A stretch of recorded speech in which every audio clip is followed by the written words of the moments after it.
Essa é a visão de quem entra no coração de Mossul.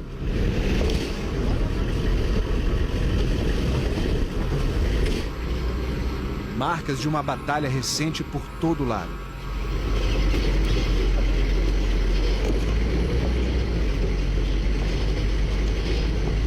Seria impossível fazer essas imagens até bem pouco tempo atrás.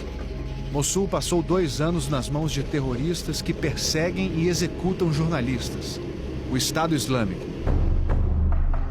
Agora, uma imensa ofensiva militar vem reconquistando essas ruas, um quarteirão de cada vez. Antes de chegar até aqui, os militares levaram 2 meses para libertar vilarejos vizinhos, que também estavam sob o domínio de um poder paralelo.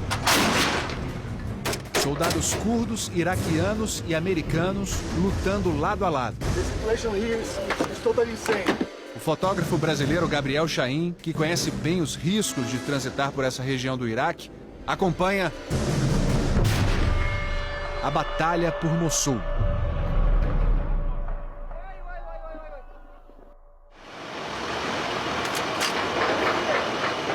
Logo nos primeiros dias, um passo em falso quase botou tudo a perder. O comboio militar errou a entrada de Fazlia, que fica a 20 quilômetros de Mossul. Os blindados entraram por engano num bairro dominado pelos terroristas. Começa um tiroteio.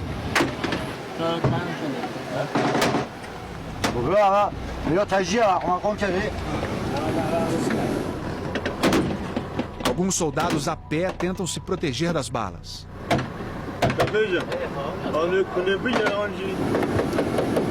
Um deles se pendura no veículo onde está o Gabriel.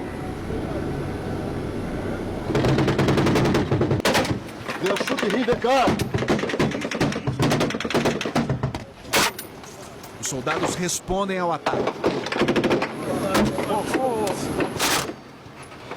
Dentro do blindado, os soldados desviam de cápsulas de balas.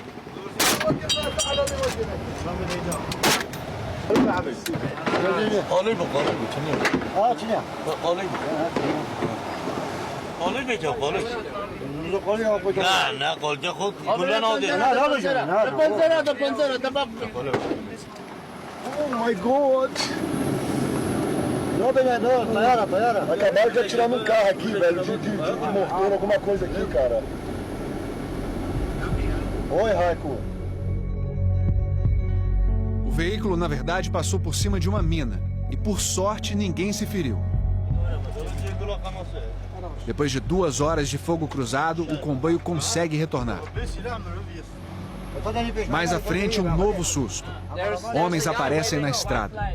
Eles carregam uma bandeira branca. São civis pedindo ajuda. Soldados param para ouvir os pedidos. Mas o tiroteio recomeça. O grupo volta correndo para o blindado.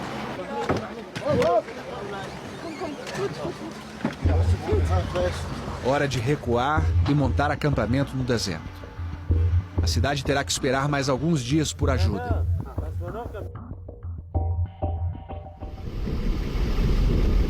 O comando da operação decide centrar esforços em outro povoado, na mesma região.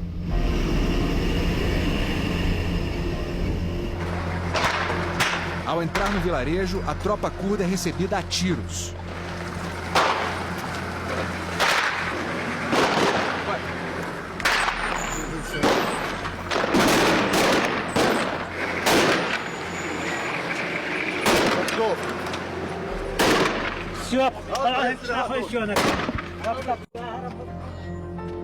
No confronto, 8 terroristas morreram. Alguns ainda estão em chamas. Dessa vez, o exército sai vitorioso.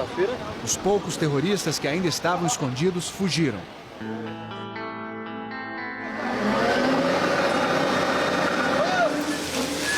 No dia seguinte, os corpos dos terroristas são enterrados numa cova improvisada.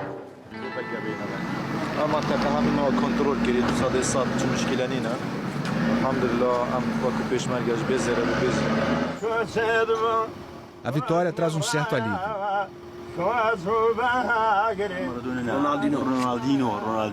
Esses soldados curdos se distraem falando de futebol e lembram ídolos brasileiros como Ronaldinho.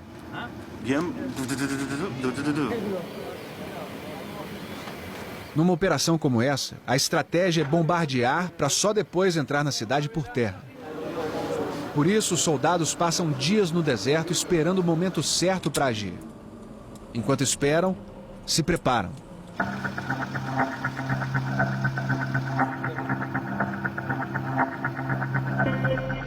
Outro desafio será Bashika, uma cidade importante na região.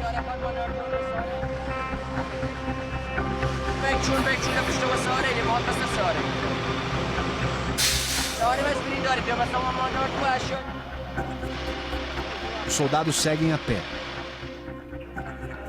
Um grupo vasculha casas à procura de corpos de terroristas. De repente, tiros à distância. O barulho chega mais perto. Gabriel e os soldados correm. Um tiro passa muito perto da cabeça do fotógrafo brasileiro.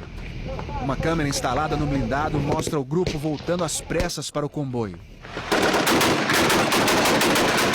Mas eles ficam encurralados em meio ao fogo cruzado. 2 soldados se posicionam para enfrentar os terroristas.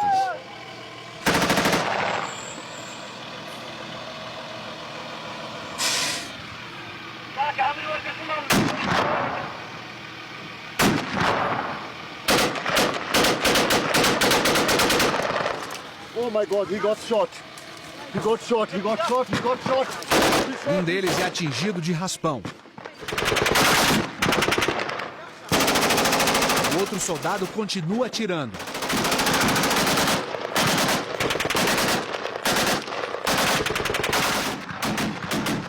Sem opção, eles desistem e recuam.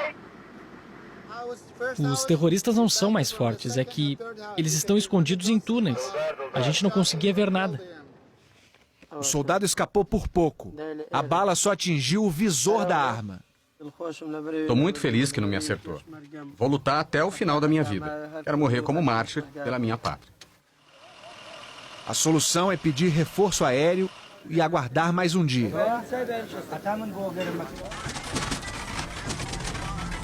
Na segunda tentativa, o batalhão cruza com um cenário de mais uma batalha.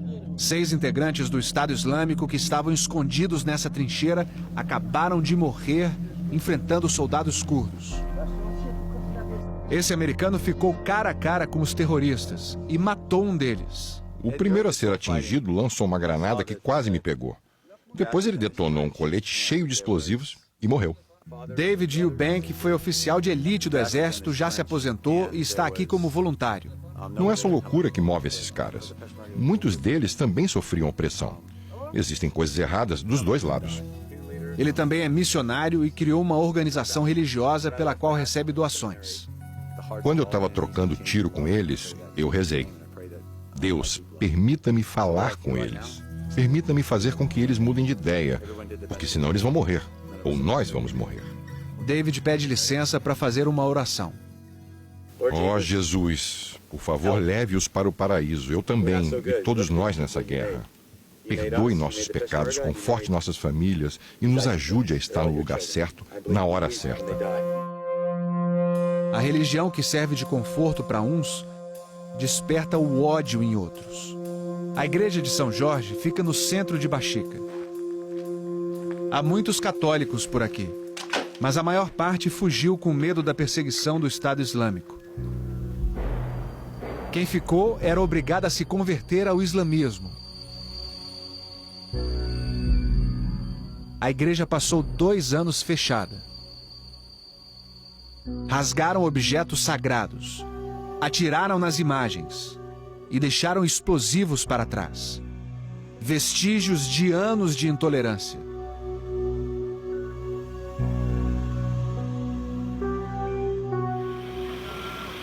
O deserto serve como acampamento e refúgio mais uma vez.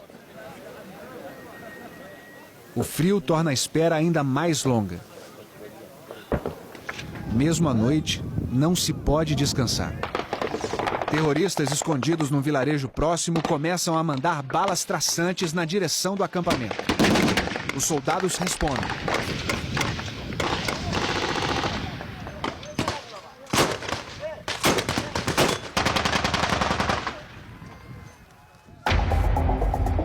Depois de algumas batalhas vencidas, os soldados curdos decidem voltar a Fazlia, aquela cidade onde o batalhão foi obrigado a recuar. Nesse meio tempo, a coalizão bombardeou a região e muitos terroristas fugiram. O capitão da operação calcula que sobraram uns 15 ou 20 e espera que a investida seja mais fácil desta vez.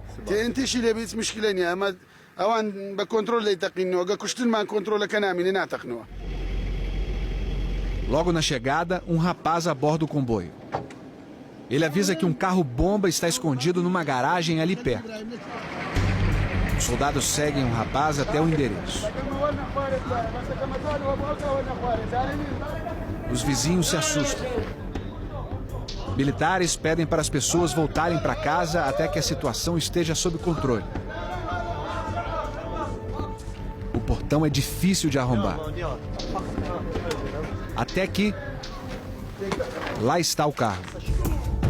Um soldado com experiência no assunto é chamado. Ele encontra o detonador. O que dá mais trabalho é remover essa peça de madeira. Do outro lado estão os fios que se conectam aos explosivos.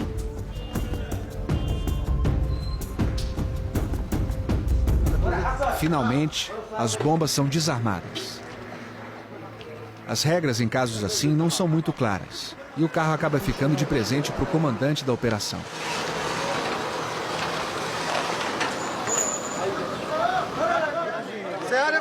Em outro canto da cidade, mais uma conquista. Um suspeito de ter ligação com o Estado Islâmico se rende e é preso.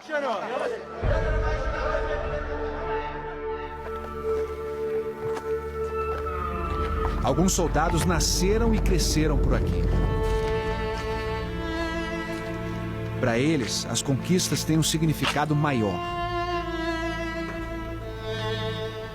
Como voltar à própria casa, que foi invadida e vandalizada, e encontrar um álbum de fotografias cheio de lembranças.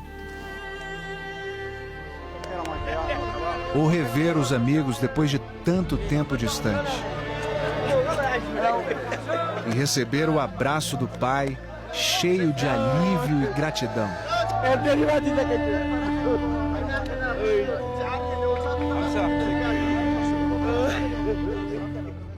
Aos poucos e com muito esforço, o Iraque tenta virar mais uma página numa história de muitas guerras.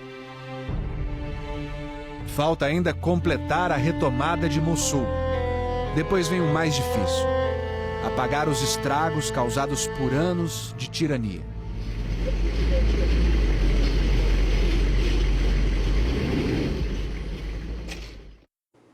O presidente da Venezuela, Nicolás Maduro, afirmou que as forças de segurança prenderam mais de 300 pessoas durante protestos e saques em diversas cidades do país. Essa semana, Maduro tirou de circulação as notas de 100 bolívares, piorando ainda mais a situação da economia. Ontem, ele adiou a entrada da medida em vigor, mas mesmo assim, em algumas cidades, ainda houve muito tumulto.